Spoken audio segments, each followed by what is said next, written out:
Yeah. Woo. I'm trying to fuck some, baby, what you wanna do? Got a lot of bucks now, baby, whoa.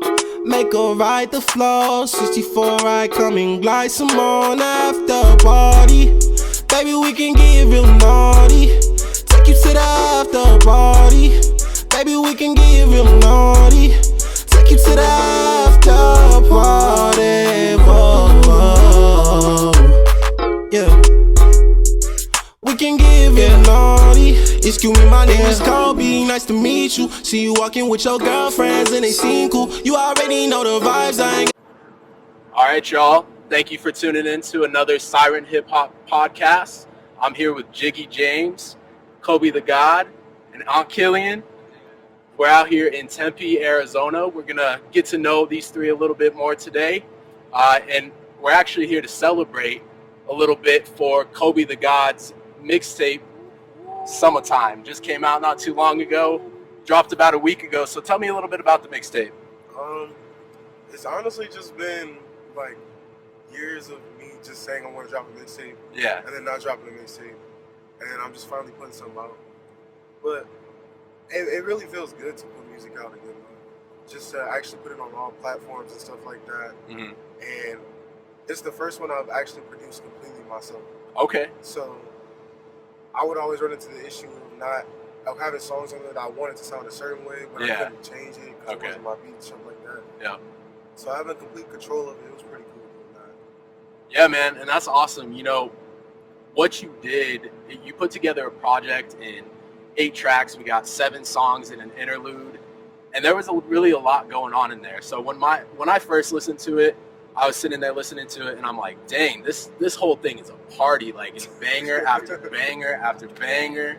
But then I dove into it a little bit more, and, you know, we got tracks like The After Party, and we got tracks like Superman on there, featuring our man right here. So tell me a little bit, you know, when you were looking and exploring your sound a little bit, you know, what brought you to do some of those smoother tracks on the album as well? Well, I mean, honestly, it wasn't even like more of exploring. I've always liked those sounds. Like, I grew up making I grew up around neo soul classic type vibes. Okay. So that was always like that live feeling of a song. I've always loved that. So I just woke up one morning and I just got bold, basically. Like, it wasn't even me just stepping out of a boundary. I just stopped being a scared ass bitch. And I made super great. And then I said to him, "Oh, you sound great." Actually, he sent it to me. He said, "I don't need a feature, but no, if you can keep this real quick." I fell in love with it. I knew I wanted to write on it like immediately, but after a point, he was like, "Dude, just give me a 16." Okay, wait, yeah, because I wrote this garbage ass second. Like, I wrote the second verse, and that shit was just boo. Like, it wasn't that bad. It was that shit was I liked ass. it. I had it. It didn't go along with the vibe of the song. Yeah, and then we got to the studio, and I was going to try and piece it all together, and I was like, nah, the song sounds better with his verse on it. Okay. Just mine, and then just ending it. Yeah. So I know you said like a little bit of that neo soul inspiration and influence. You know, you were listening to tracks like that when you were growing up. I actually heard a little bit of. It's interesting that you said that. I heard a little bit of Maxwell on that Superman track. So can you tell me a little bit about some of your inspiration, since you are such a wide array of genres as an artist? I think that really explains it. I don't have like a specific genre that inspires me completely. Okay. I kind of listen to a lot of everything. Yeah.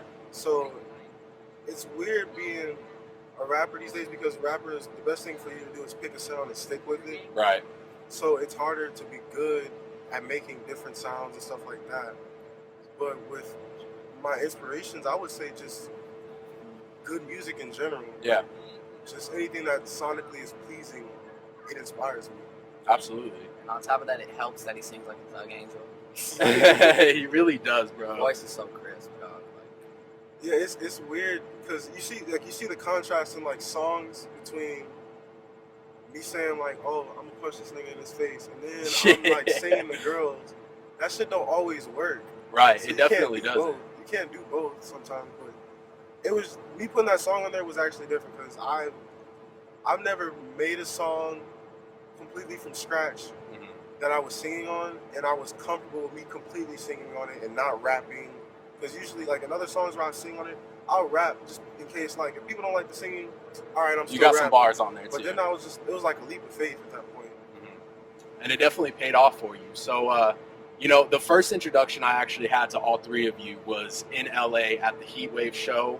That was actually put on by Manny Sosa. Shouts out to Manny Sosa.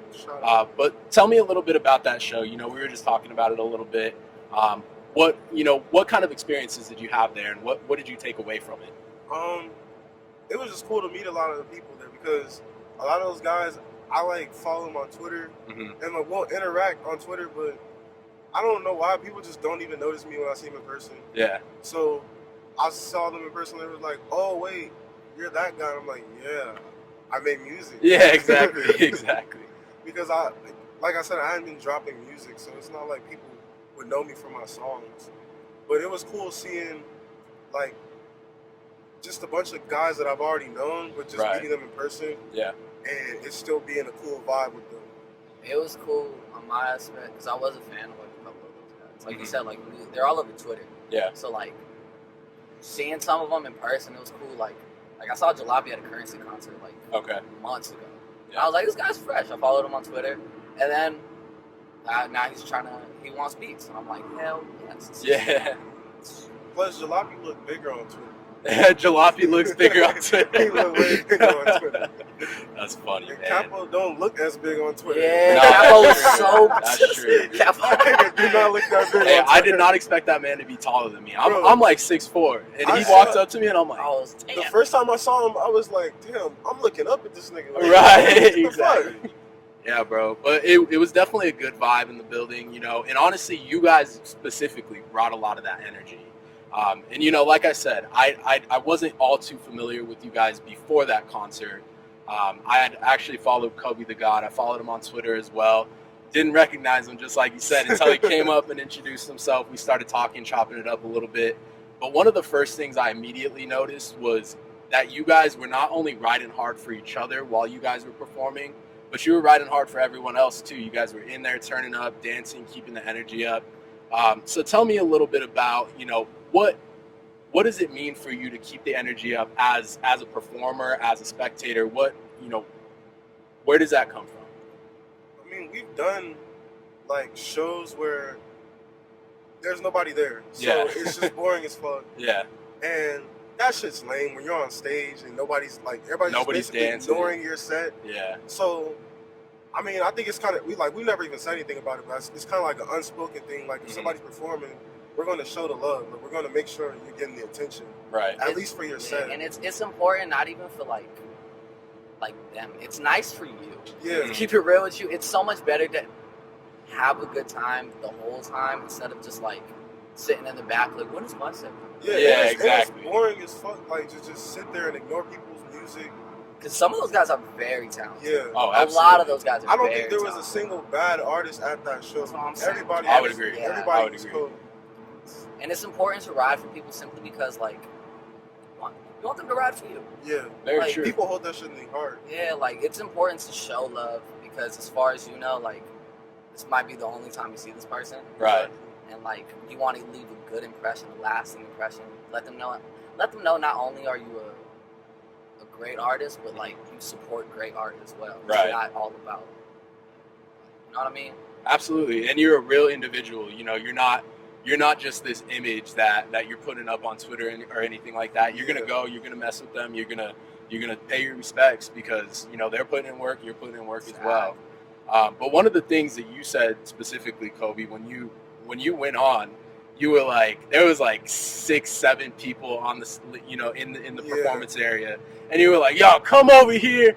I guarantee after one song, y'all gonna F with me. You're gonna love my music. You're gonna want to stay. So I do that I do it on every performance. Okay. It's kind of like me lying to the Yeah. crowd for a little bit. Because I tell everybody, well, I guess it's me telling the truth. I tell people in the crowd, hey, come mess with this one song. If you don't fuck with it, then you can call me names, all that shit. Somebody call me a name, I'm slapping the shit out of you. Yeah, exactly. But, so don't call them no names. Yeah, but I'm still, it's not going to get to that, though. Yeah. I play my best song first, and then after that, I just try to keep it at that level. Yeah, bro. And all of you guys, you set the tempo you know, from the very first song. Like you said, you played your best song off of that. So that really made people want to stay and stick around and see, like, what's going on over here? These guys are turning up, you know? Yeah. And you Jiggy James as well, you know, when you hopped up on that table, I was like, okay, what's this dude about to do? Because I had never heard your music before. And then you started going, and everybody was like, I just saw all at the same moment. Like, everybody like was looking around, and they're like, okay, I'm messing with this, what this guy does. So tell me a little bit, you know, is that something that you're used to seeing, or is that something? I want to say used to, but it happens more often than not. Simply because I'm the goofy kid. Like, when I hop on stage, you get that energy from me. Like, I'm not gonna go up there. I don't act like him. Right. I can't do that. I know that's not me. I just want to be honest, like, because it's fun too. It's fun to see them like, yo, what is this white kid gonna do? I ain't white, but everybody thinks I'm fucking white. Because as soon as I speak, they're like, that's a white kid. Yeah. But it's cool.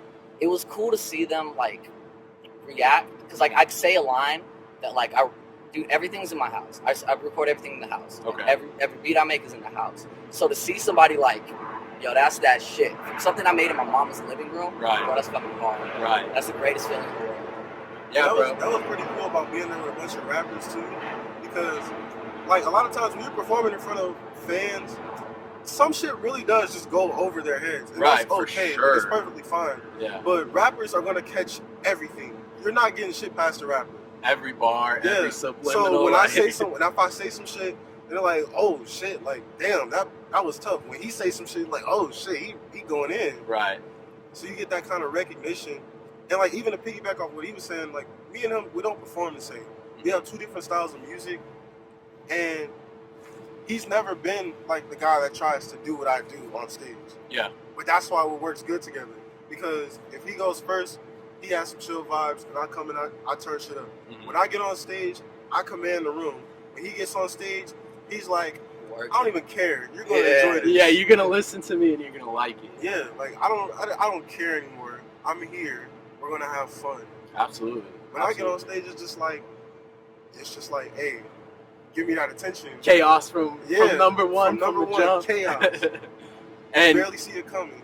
Yeah, man. And you know, I saw Kilian out there doing a lot of work too. So Kilian does photography, videography. What else are you doing currently? I also like to write. Okay. Like, I use photography as like a way to get into writing. Yeah. It's like nobody's gonna like listen to somebody like, hey, I'm a writer.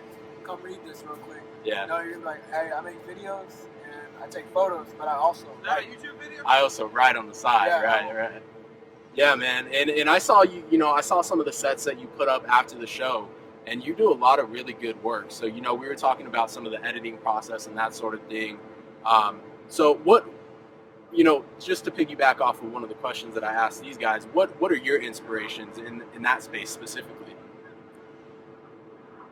Leave people, like my motivation, I don't really have somebody I look up to. Okay. Writing and taking photos. Yeah. But it's just like leaving people with something. Like, they make music for it. Yeah. They make music for people.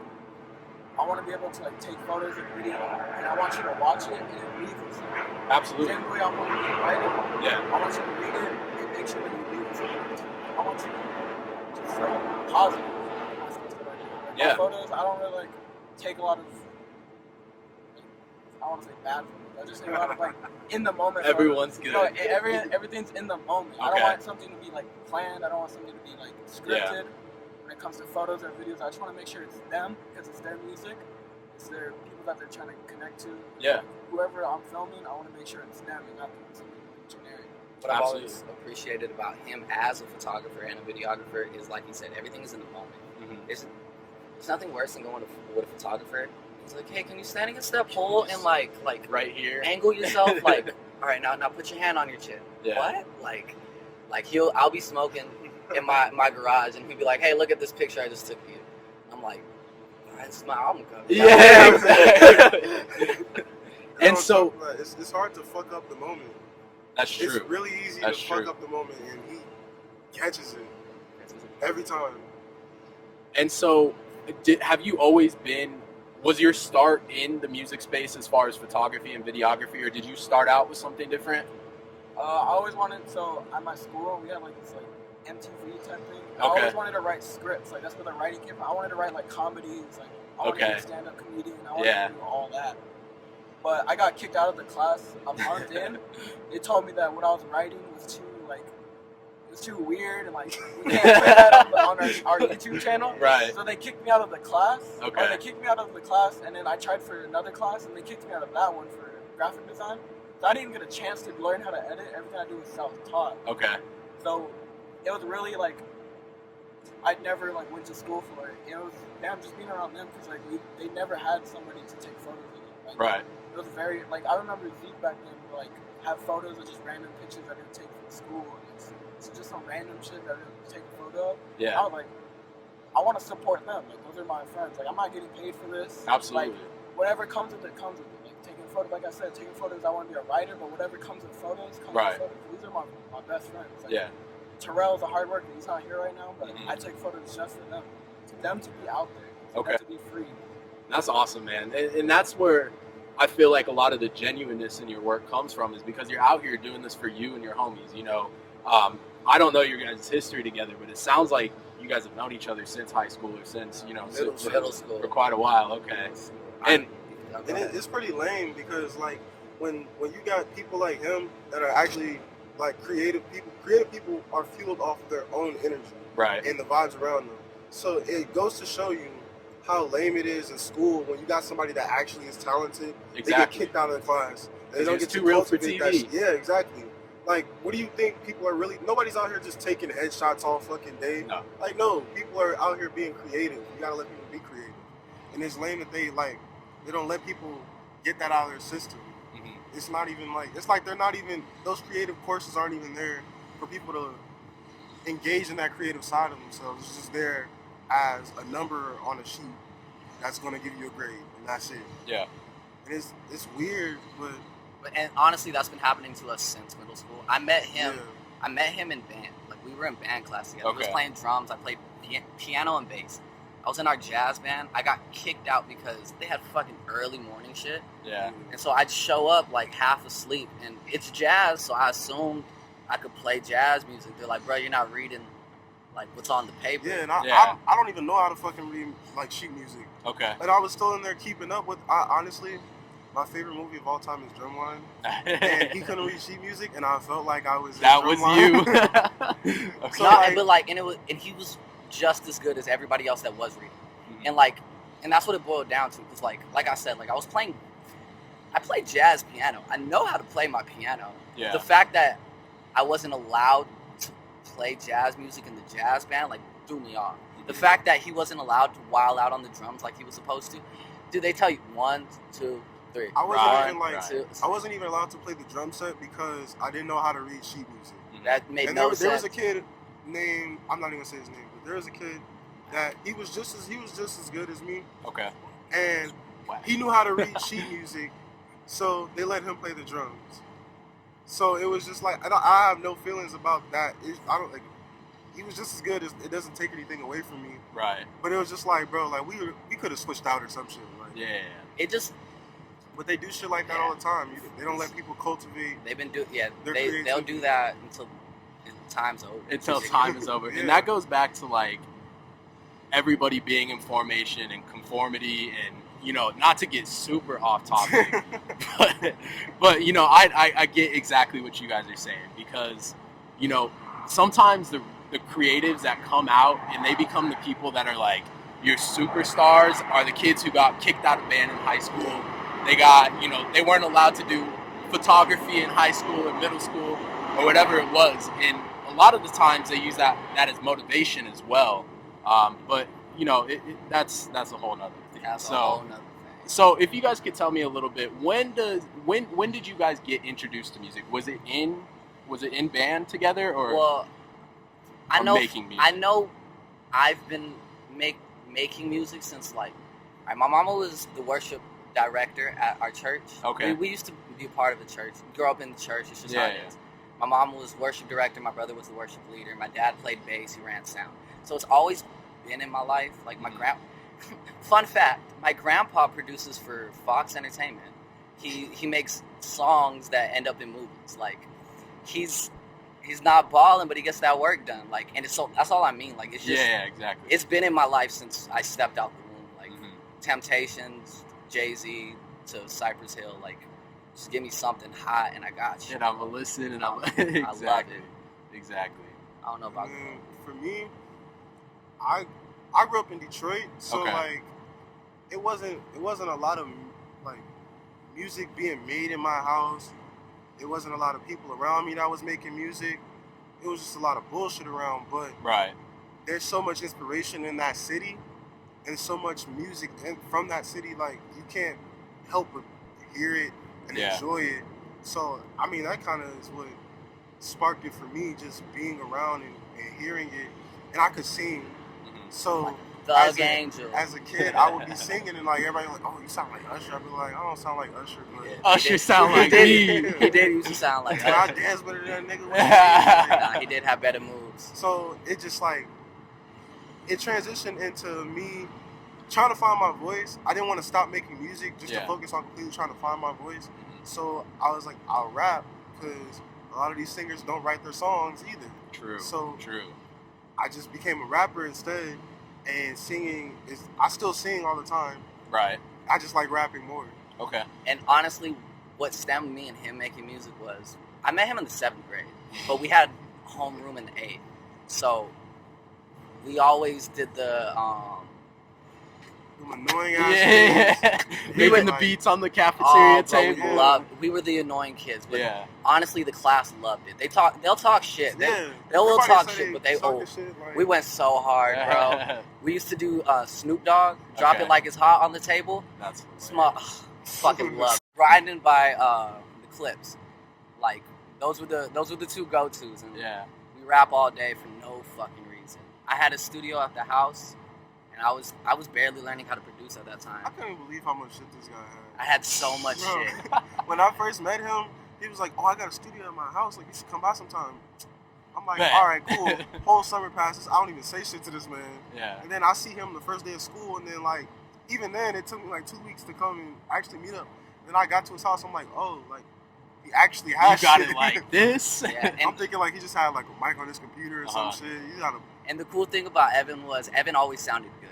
Like, so learning to produce, it was really easy with him, simply because, like, I had a good platform to work with. Because it's hard when you got, like, a bunch of, like, shitty rappers. Right. And you're trying to learn how to make them sound good.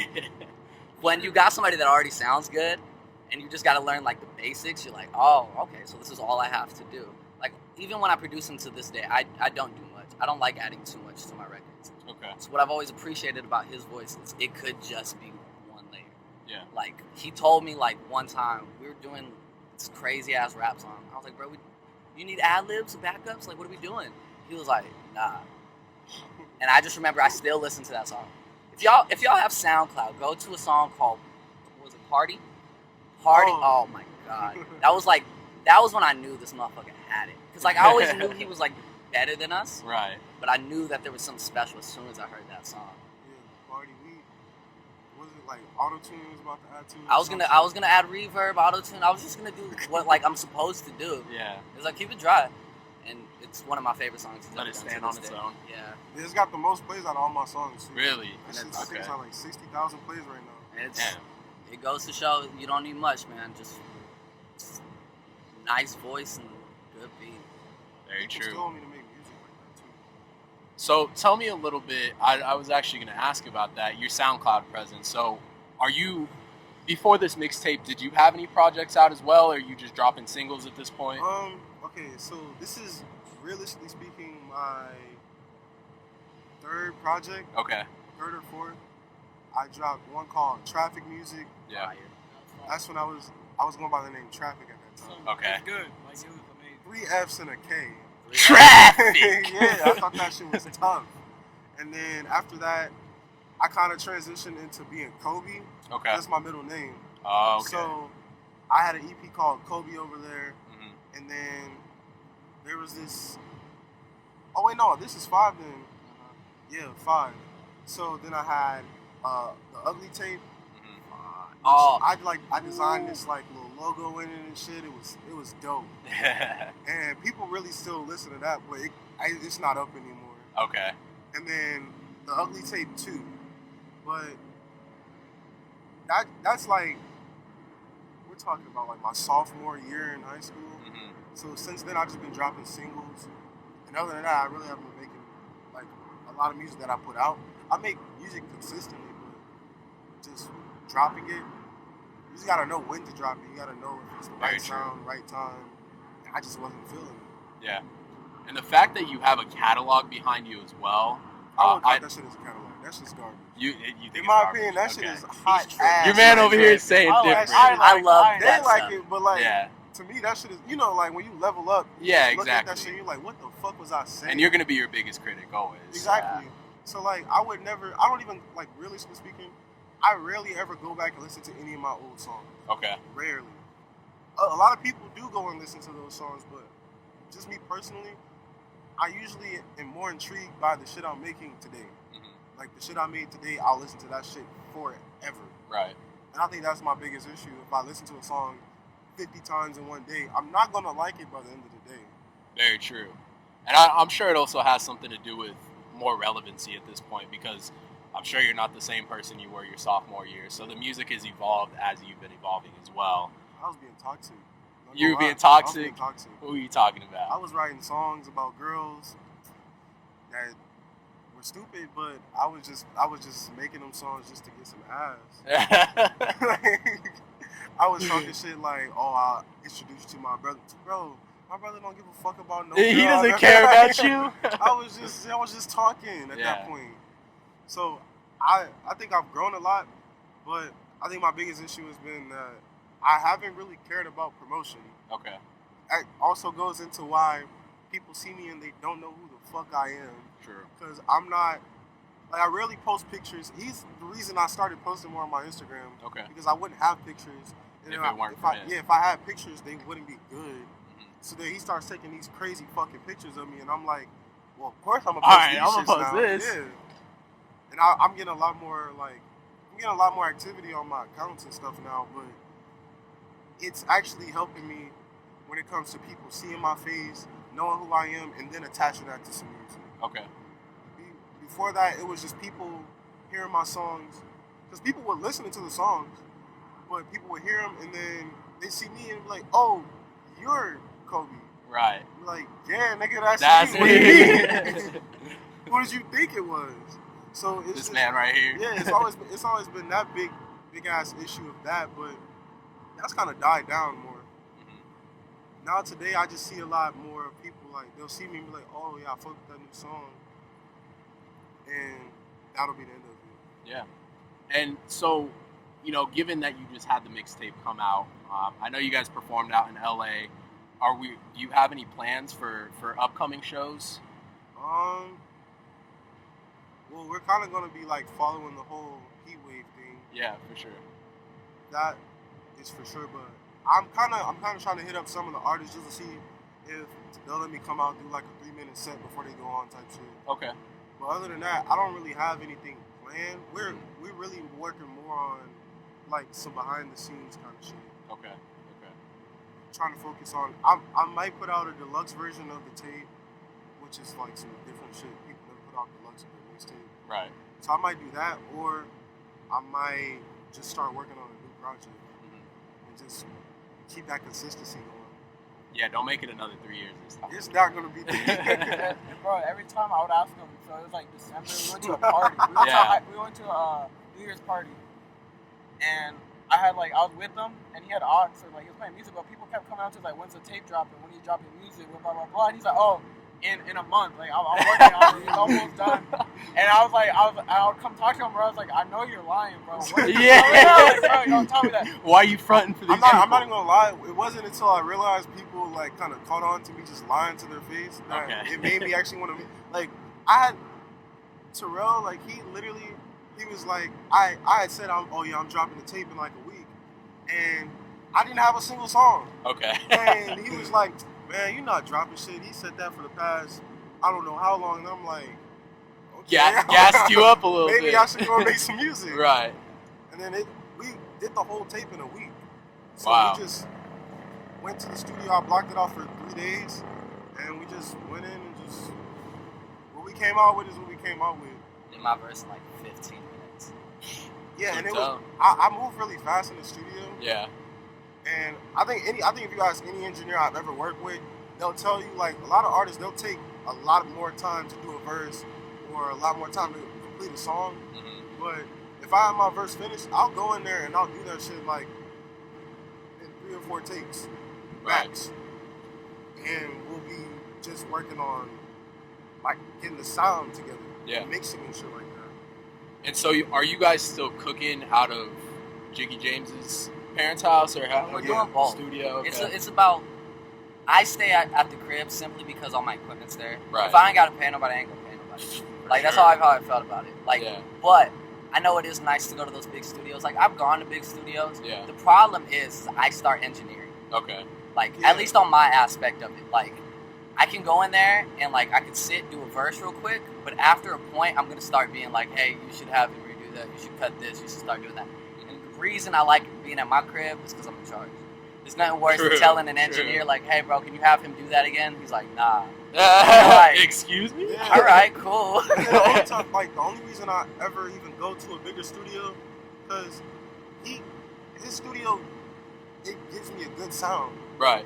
That's not the issue.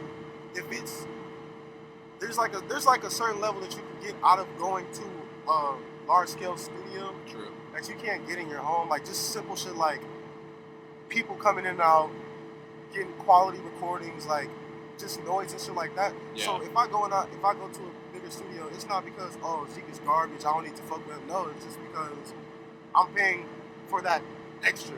They got better auto-tune. Fun fact. Everybody got better auto-tune. My auto-tune's sick. Like I didn't know how much auto-tune costs. Yeah, they use the expensive one. I didn't know. I thought that shit was sweet, and I was like, hey, let me just download some free auto-tune. Yeah. That shit was garbage. And then I looked up how much the actual shit costs, and I'm like, why does this cost this much? This nigga got it for free. Yeah. Like it comes for free with a lot of the shit that they get, and then you got other people that want to get outside of that, and that shit is charged like triple the amount for no reason. And I've always appreciated being a producer myself, simply because like you said, I can design the sound. Yeah. Everything is in my control. Like that's always the best feeling. Making a song and you have no control over one part is awful. I've worked with other producers, like beat makers, and I've told them like, yo, like, can you cut the drums out on this part just so I can like sound more like cinematic? And they're like, I don't know, man. And that's like, I actually... You're like, nah, I know I can do that. For real? So. Like, what do you mean? Yeah, exactly. And so it's always been a struggle working with other producers just because, like, I know what I want. They're fucking elitists. That's really it. Producers are elitists. They think that their shit is the best, and that's great. But sometimes you sound stupid, and that's really the gist of it. Like, you can't tell me that people aren't in the studio with Pharrell telling him, hey, cut this part out, and he's like, let's do that. Right. It's your song at the end of the day. And a lot of producers, absolutely. they think of it as like, really, producers are acting a lot like how rappers used to act. Mm-hmm. And it's weird. Yeah, mad weird. It's really weird because it's like, bro, at this point in time, there's so many rappers that make their own beats. True. And produce for themselves. It's kind of disrespectful when you act like there's some shit you can't do. When I know you can do that shit. You could lie back in the day and tell a rapper, oh, I don't know how to speed it up. I can't speed that shit up. I can't do this to the beat. I can't take the drums out right here. Yeah. Now, I'm looking at the project, and I'm like, nigga. You just do it like that. Yeah, like, hit the fucking button at this point. Like, and like he said, everybody gets on a high horse. Yeah. And I know as a producer myself, I had that problem. Yeah. But as soon as I started listening to people, like, my studio is musician heaven. I have guitar players come in, I have piano players come in, I have drummers. Like, and the reason I started doing that was because I could play those instruments. I have no problem doing it. Right. But I can't play like that white kid can, because that white kid can play like John Mayer. Right. And if I can get him to play that for me over my record, bruh, I'm gonna take it. Now I got John Mayer on my record. Yeah. You know what I mean? Very Like, true. I've never understood why people were so afraid to work with other people, especially producers, because the idea is to get that to someone else. Like, I know when I work with artists and they ask me for beats, I won't send them exactly what they want. Yeah. But that's because I know they're gonna be like, hey, like you should add this. And if I add their idea, usually the beat turns out better. Like, and that's just something I've learned over the years. You gotta trust people because everybody has an outside opinion. Everybody has a good opinion. People just are afraid to admit that. Yeah. And then to go back to the ego thing, like, we would go to shows. This is like when we were like 14, 13. Okay. And we would go to a show and it'd be a bunch of like 25, 26-year-olds in there looking at us like we were fresh meat or some shit. Yeah. And we were like, bro, we gonna bring it just as much as y'all gonna bring it. Exactly. So then it would just turn into the whole show just being a bunch of random rappers standing in different parts of the room, Right. acting hard, and then Mugging you. As we got older, it's kind of realized like, bro, I don't got shit to prove to you. Like, you gonna hear my song, you gonna fuck with it, and that's that. I don't have to prove to you I'm better. I'm the type of person at a show that'll walk up and shake everybody hand. Right. Simply because I love seeing how scared people are. Like, you walk up and be like, hey, bro, how are you? And they're like, what the fuck? Bro, this guy's nice. There's a lot of egos in Arizona right now. Yeah. And that's how rappers act. Like, you'll go to a show, niggas won't even dap you up. They'll just like, here's how I was saying this at the show. The best way you can gauge the room of if there's a lot of egos is if there's a cypher going on. People are out there trying to freestyle at each other, prove who's gone. Yeah. Only dudes that I could say that actually are doing that just because they like to rap would be like somebody like fucking Jalopy or like what was his name? Oh, the guy with the alien song? Yeah. I love that guy. D-Bangs. D-Bangs, Yeah. bro. He kills it. Big shouts out to Bro, D-Bangs. nah, Yeah. fuck D-Bangs. That nigga ain't open my DM. D-Bangs, check your DM. Exactly. I've been trying to send this now. I'm about to spit over that bitch at this point. I'll make another one. Might as well. But yeah, it's like them the only dudes I can really see doing that shit because when you really enjoy rapping, it's not I'm trying to outdo you because we're rapping right now. We're freestyling and having fun. Right. But that wouldn't be the vibe at those shows. You go there and there be dudes spitting writtens, acting like it was. And like they just thought it in 10 seconds. One of our first shows, it was like 9 of us for no goddamn reason, right? But before the show, the DJ was playing beats, and one of my friends, his name is Dre. Dre, holla at your boy. I know you back in town. Dre. But Dre started rapping, and it just you could see the energy change because Dre is a monster off head, like he freestyles. Okay. Easy. And so like the fact that like, and then you start seeing people start circling around. Everybody kicks a little 16. But there's this one man. I don't know who he is. I never got his name. This nigga was like mid-40s. Mid-40s. But he was rapping to us about like his life and shit. And we were like, bro, we talking about bitches and diamonds. money. Like, he was talking about, I just wrote this because my girl left me today. Like, and we're young as hell, just sitting there like, What the fuck is Can't going on? relate. that's crazy. Wow. And then he got on stage and did the same shit. Did the exact same verse. He did the same shit on stage. And like, I realized you can't do sad songs at shows unless those are your fans. True. Because it's just gonna make shit awkward. Yeah. People are just gonna be sitting there like, Sheesh. Whoa. oh, when is this You gotta done? see that shit coming. Yeah, But bro. He was that was a whole weird situation. Just being there and then like everybody's giving out happy vibes. Everybody's chilling and then this guy gets on stage just depressed. I hope he's okay. I hope Yeah, he's a lot shouts better. out to you. Hopefully, I hope you know, he's you a got lot your I love hope you life. got through that. Yeah. You got your love life figured I out. really hope you got You're through prospering. You're in a cabin out in the woods. You know. So, tell me, guys, what can we expect next? I know, Jiggy James. What do you have coming out? Well, I've been working on a trilogy. Okay. I dropped a couple projects recently. So it's gonna be, it's Just Friends. Okay. I just released Your Friends. A bunch of features from Kobe the God who killed it. Yeah. Like, and that's always been one of my things. I really like getting like my friends on the record. Right. Like, there's a reason it's called, the trilogy is based around like friendships. So like the last project is gonna be called Our Friends. The idea is to get artists from all over the valley, like all over. Cause like I said, I'm working with Manny, I'm working with Jalopy, I'm working with Capo, and I just want to make something like I don't know how to explain it. I just want to make something you can feel. Yeah. Like there's no other way to put it. I don't want to make, my idea is not to make like hard music. My idea is to make like beautiful music. I want somewhere in between. There's nothing better than an 808 with some jazz chords. Like, that's how I've always, like, people just don't take the time to appreciate the beauty in certain things. Mm-hmm. So I'm working on Our Friends. That'll be out probably next month. Okay. I work very fast. This trilogy means a lot. Me and auntiekilian have been working on this since like a couple months back. Okay. So like that's what you can expect from me. Other than that, I got a bunch of group projects. I love producing for people. You'll see my name hopefully. But absolutely, we'll be looking out.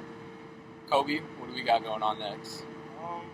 Next, I don't know. Are we dropping the documentary? Yeah. Documentary. We're a documentary about the making of Summahtyme. Oh, that's cool. Really nice. Yeah. Yeah. He was there literally the entire session for every session, and then we got shit outside of that. Mm-hmm. So even stuff leading up to like the show in LA. Right. So we are probably gonna be putting that out. And I kind of want to continue this, like, this just move of constantly putting out music. So I might even drop some more shit, like, in a month or two. I don't know. Are you lying this time? Are you capping? What's going on? I'm waking up every morning making dance. Yeah. No, he's been coming out. He shows us every time we get in the car, like, look, guess what I made today? Yeah, I have something for them to hear every time. He showed us that beat he sent to Homeboy. Well, this is on camera now, so... You can't. If that song comes out, it's over. It's over. That beat's ridiculous. Like, it was the first 3 seconds. Literally, like, all of us were in the car and we're like, all right, let's play it. It was like, the whole mood changed. It was us three and then his girlfriend. Okay. And we all lost our shit, bro. As soon as that, he has the tag from Chappelle. You know when he shoots, he's like Kobe. Yeah. Bro, as soon as that hit, I was like, this is. It's done. Yeah, I think I might if D-Bang's actually like, I know he's busy as hell, so it's like I can't hate, I can't be on like, oh, you a bitch ass. No, I'm not. Yeah.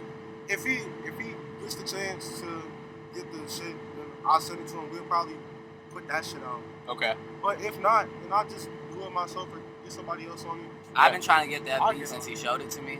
He won't do it though. I know. Yeah, let's get Kilian on it. No, he was freestyling on the way back.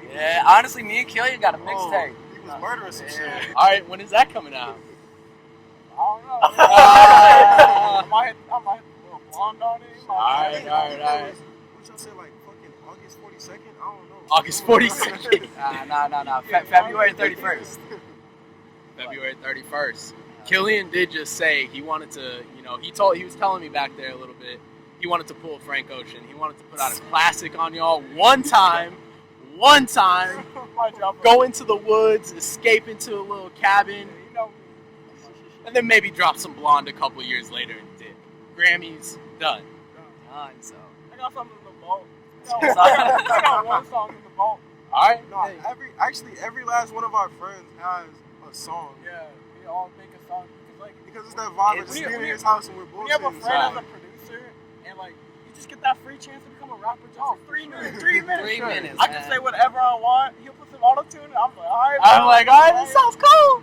I might make a whole project. I have a band. We go by 3PO, right? Okay. It's me, my big brother, my cousin, our piano player. His name is Nate. But there's a song on our last record called Watermelon Soda. This motherfucker, it was all inspired by this motherfucker. So he used to have this watermelon he'd take pictures of. He named it Dylan, right? And like we were making a documentary for the fucking watermelon because creative types, you just gotta do things to do things. And during the documentary, him, my friend Isaiah, the guy that plays guitar beautiful, Isaiah Mihan, guys, shouts out him. Shouts out Isaiah Mihan. Plays guitar better than anybody I've ever met. But we started fucking around on this record, and we started singing about this watermelon, and I loved it so much I put it on my album. Like, I want to make that clear. Like, Dylan the Watermelon. No, I actually have Dylan is actually a scary movie that I wrote. Okay. And like, not only did I write it, but my friend Ben Moreno. Yeah. His name's Bennifer. And like, this dude's creative. Like, now I know my inspiration is Ben. Okay. My friend Ben, he's my inspiration for the stuff that I do sometimes. And he wrote it. It's called Life of Lucas. And it's about like a kid, like it's like a classic, kid, drugs, accidental suicide. Yeah. But I made it into my own, like I took that story and made it into a different story. And I created this figure called Dylan. And Dylan actually has a demon inside of him. And, like, it's just this whole crazy thing. And it's like, and when I posted about Dylan, people love Dylan. Like, it was just a watermelon with a face on it, and bro, people loved it. It's a horror film that I've been writing for like the last 5 months. Dylan about to go viral. And Okay. this was like when I was still like fucking MIA, so like I just would go on IG one day and see the fucking watermelon. See Dylan with 500 likes. Yeah. And everybody else would be like, "Damn, Dylan, you like what damn, the fuck?" Dylan, you're like, what? I even got people to when Dylan the watermelon, he actually like died. Like, Yeah. I had him die. Okay. And I had 50 people like tweet Rest in peace, Dylan. Like they didn't even know who he was. They just Cracked his head top open. That's what happened. That's exactly what happened. And you can imagine like just seeing this shit, you're like, Yo, what is wrong with this dude? My count like on I never Instagram, questioned bro, him though. from that. From Dylan specifically. Yeah, and then we made a song. Hey, we might need Dylan to be an album cover, something like that. Photos of Dylan. I got you. Great photos of Dylan. And can we expect that movie to come out, or is it just a script at this point? Actually, me and my friend Ben, we made a rough draft. Like we actually filmed a rough draft. Okay. But the problem with it is people don't want to. Like I know they get it a lot, but people just don't want to help. You know what I mean? Yeah. Like, some people, like we had a lot of people help. We went to like MCC, we had like random people come help. Okay. Like, some people I would actually like I would want good looking people to like do it. You know what I mean? I would like Cute people where it's at, man. Right. and they wouldn't just do it. So I would ask random people, and it turned out really good. We got him to produce it, Yeah. and it's no longer an idea. It's no longer a dream. It's Okay. more of a plan, and I want it to be a plan now to make that into movies. Like, Yeah. I've even written a cartoon since 6th grade, Really? and the placeholder name for it's called the Goblins. And when I wrote it, the Goblin came out from Tyler the Creator. And Okay, like, yeah. If you think about it, it's based off Goblin. Yeah. It's like, dumb shit. Honestly, like, might even make some cold music video ideas. Look, getting Dylan in a storyline. Do you guys have a music video for the Watermelon song yet? I've been trying to. I've pitched him the ideas. Okay. But you know how it is, bro. Like you said, it's just hard to get people to help. Right. And it wouldn't make sense for me to do anything because I wasn't even around. Right. We've been, me and him personally been working on, so Benefit Productions. So it's me, him, our buddy Ben, Donnie. He's a bunch of, It's a bunch of like talented people. it's just creatives. Yeah. Like our whole goal was to just, bro, we've been friends since middle school. The idea is to just let that vibe flow because people love to see people just having a good time. Yeah. That's one of the things I've always realized. Nobody wants fake fun. True. Because there's a lot of True. fake fun out there. Like, you've been on TikTok lately? Like it's a lot of fake love, a lot of fake bullshit. But, like, what I've always appreciated about, like, the reason I keep Kobe around is not only that he inspires me, but, like, I love this guy. Like, Yeah. like that's my dog. Like, I'd kill for this motherfucker. I would ride for this motherfucker. All the other rapper terms, you know what I mean? Every single one. Like, it's my dog. Like, I know he's gonna be there when my children are born. I know he's gonna be there at my wedding, shit like that. Like, Wait, and I wanted to be known. I didn't just pop up because I saw shit was popping. I was like, I had to deal with a lot of shit musically with myself to even put myself in a space where I could create music. Definitely. Because I'm really critical of myself. So it takes a lot for me to be okay with shit not being perfect sometimes. So that was even contributing to me like feeling like maybe music isn't for me. Like maybe I'm just not good. It's a lot of naturally talented people out there. Right. Yeah. So True. it took me to like step away from music for a little bit to get into a space where I can go and create. And like I had to live life in order to be able to make some shit about life. Yeah. And then it just so happened that while I was gone, these guys were working, and then they started making some good shit out of it. And okay, so were you during that hiatus? Were you out of town? Like, did you go back to Detroit, No, I or was were here. you just? I was around, but I wasn't around. Right. Like I was a phone call away, but Didn't want people people were like, no, like everybody like kind of understood. Like Evan's at home right now, and nobody was like pressing me to come hang out. Like, bro, you need to. Actually, no, I'm lying. Niggas was saying, hey, you need to come out here. Yeah. But it was just more like me just saying like, no, I'm at home, bro, I'm chilling, and that was just my vibe. But I kind of realized it's boring at home. True. And I like my friends. So, the only time I've ever seen him was at home. Yeah. And it's like, it was like, it's like, I be at every party. Motherfuckers. This guy over here. This guy over here. Hauling like some 10-foot long something. Right, exactly. He said, let me show off my 4x4 6-wheel. He's like, oh, looks like you guys don't have any chairs. You don't got any cars. Let me just sit in my seat over here. But yeah, guys. So we got a lot going on between these three here. You know, anything in closing that you guys want to let the people out there know? Any support? There's a lot of us. Like it's just us three that came out, but there's a lot of talented people in the group. Like we call ourselves Benefit. Yeah. It's just a name, but it's like more than a name. It's like a band. We call ourselves a punk band. Okay. So we're just a bunch of like we used to have a name. Like we used to have like an actual thing called Double R. Yeah. And that was the most we're talking way back. Way back. Middle school. And we thought we were an odd feature, but like we kind of are like I'm not saying that we're just a group of friends who all have talent. Like, that just kicks it and does their own thing. My friend Eric, my friend George, Nico's Terrell, my doppelganger. Fun fact. Daniel, we got a bodybuilder in our group. Like he does competition. Yeah, he's killing it too. Yeah, like we got. He used to be so small.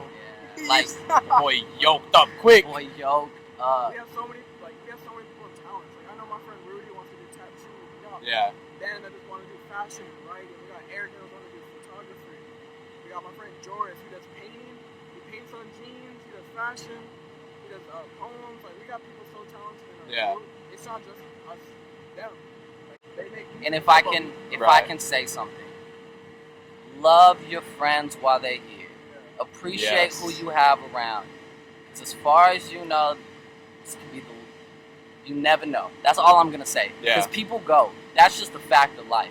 So I'm gonna appreciate who I have around me right now, just because I don't know if this is the last time I can do that. Facts. I lost a buddy of mine. What was it, sophomore, junior year? We were on drugs, man. School was tough. Like, and that was one of the things that made me realize, like, I'm just gonna love people while they're here. The reason my project is it's just friends, your friends, and our friends is because there's nobody more important than the people in your life, and people just need to stop playing that. Like, my friends are too cool for me to just be like, I'm gonna do my own thing. I can't do my own thing. Right. I would never want to. Yeah, bro. And honestly, like, that's a testament. What you were saying, it's a testament to not only just the talent that you guys have within your select group of friends, which is amazing. You know, that's when great things happen, is when a lot of people have a common goal or just all trying to make it at once.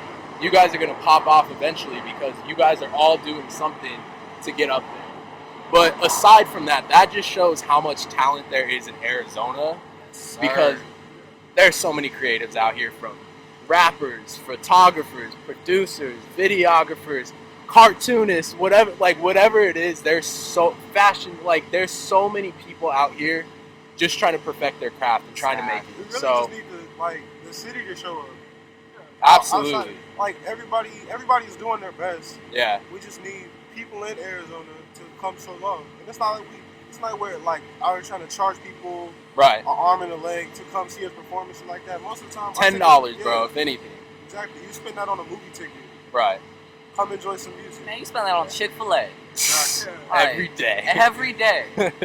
Except for Sundays. Except for Sundays. Yeah, and honestly, I do feel personally that it's just a matter of time.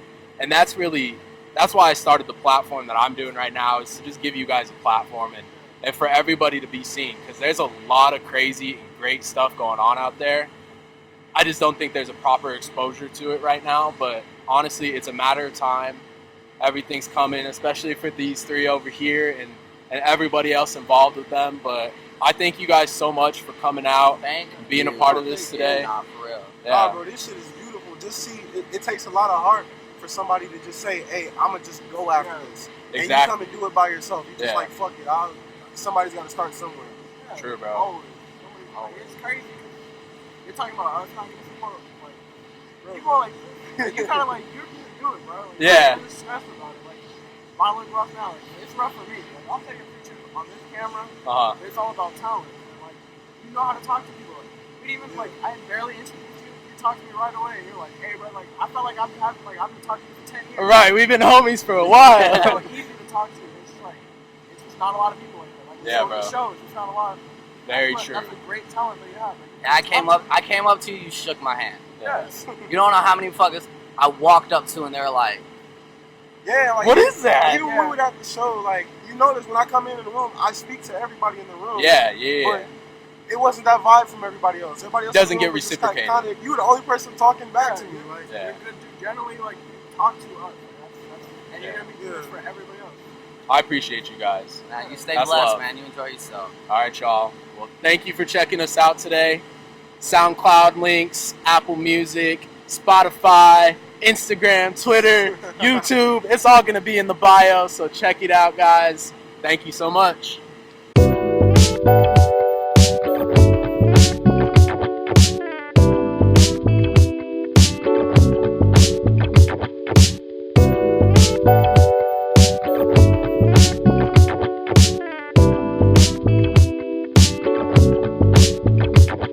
Waiting, I owe my ass, I've been patient, but I've been away for too long. I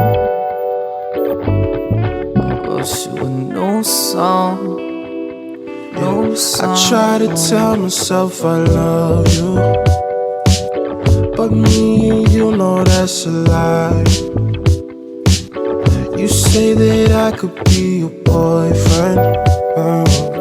Oh, at least I fucking tried. Lately things have been complicated.